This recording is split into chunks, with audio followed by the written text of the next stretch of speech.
Who in your life that you can think of is impressive, but they're replaceable? And who in your life is indispensable? The market does not reward impressive. It rewards irreplaceable. So I'm gonna give you the actual 5-part framework to becoming indispensable. This is how you're gonna be able to add value to any dynamic for the rest of your life. So pay close attention. The first thing, and this is the lesson that I learned from my dad a long time ago.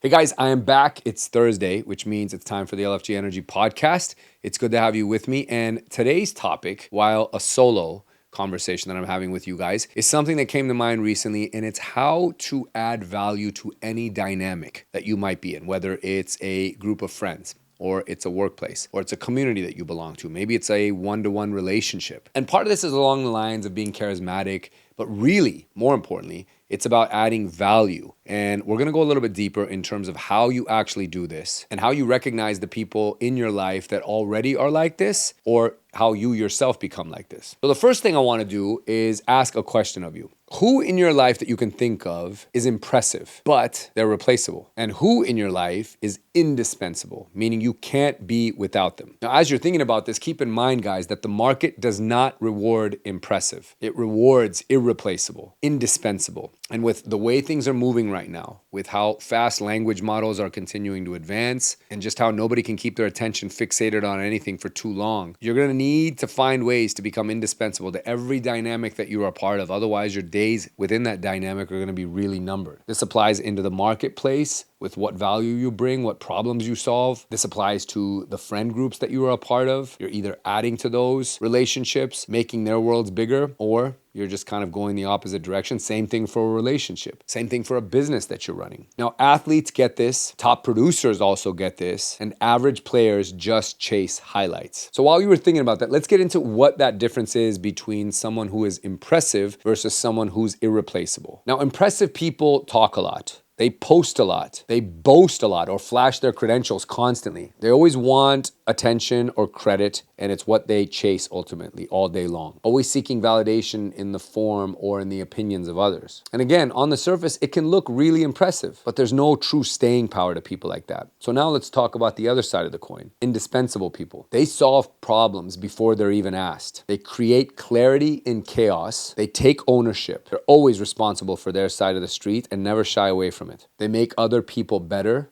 And you can think of, say, like a spouse. And an example of that you can think of would be how some people refer to their spouse as someone who makes them better. That spouse is indispensable. That's an irreplaceable component of someone's life, because if that person is making this person or making you or me better, then we can't be without that person. We need them. They're just too important. And another important trait of these people is they stay steady when things get ugly. Now, you can take that difference between the two types of people and apply this to anything that you already know. Think about people that you work with. Think about people that you compete with. And I mean your actual competitors in the workspace, not who you physically compete with. Maybe you're someone that always goes the extra mile, but the people you compete against when it comes to dealing with clients or the marketplace are just kind of transactional.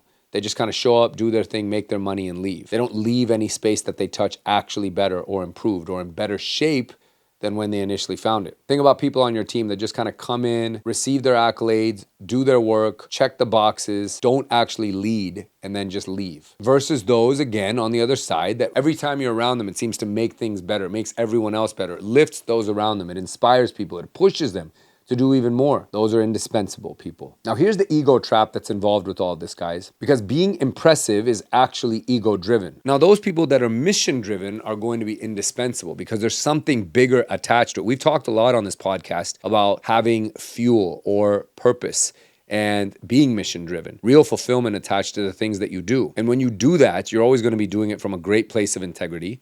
And this ultimately is going to make you indispensable. And this connects perfectly to something else that we've talked about previously, which is the why versus who. Who you become in the process of whatever it is that you're doing determines ultimately whether you are a highlight reel or you're just a foundational piece. And here's the real kicker, guys. When the money or the success shows up, it only amplifies what you already were. We've talked about this again in previous podcast episodes about how success and money will simply amplify what was already there. A generous person who then starts to make a lot of money will become a very wealthy and generous person. person. And someone, let's face it, who's a dickhead when they come into money is just going to be an even bigger dickhead. So this hopefully makes sense, guys, in terms of who these different types of people are. And you should ask yourself and be honest. Am I a little bit more on the impressive side where I'm constantly just seeking accolades, seeking recognition, kind of in and out, really a bit more self-serving? Or am I indispensable, where every room or every unit that I'm a part of is better because I'm actually there in what I'm giving, and they probably want me to continue sticking around? Now, here's where we're gonna get really tactical. I'm gonna give you the actual 5-part framework to becoming indispensable. This is how you're gonna be able to add value to any dynamic for the rest of your life, so pay close attention. This has worked well for me.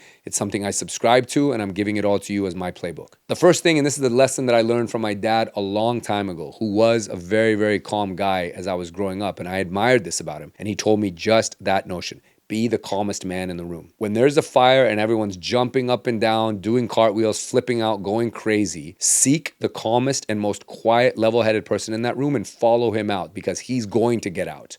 And if you can't seek this person, be this person. That advice has served me well through all of my adult life. And while there are times that I'm a little bit better at it than others, particularly when I'm a little bit more rested and not so sleep deprived, staying calm has always led me to make better decisions and leave those around me better off. The second way to be indispensable, and this will really help you out in the world of business, is to anticipate problems before they even explode. If you can do this, then you're better than actual technology, because technology or language models, let's just say ChatGPT for an example, helps people solve something in the moment or give you advice or direction on something that you prompted or asked it for. But it's not going to be able to foresee something coming down. That can only be done by human eyes, human intuition, your own feeling, your frames of reference. And if you, in whatever it is that you do for work or whatever business that you have, can solve people's problems or at least have the solutions ready before the problem even arrives, you're going to be in business forever. You're going to be truly indispensable as a consultant or a service provider or whatever it is that you're being used for. So this number 2 trait, guys, I cannot stress enough. It's something you want to develop, and it takes practice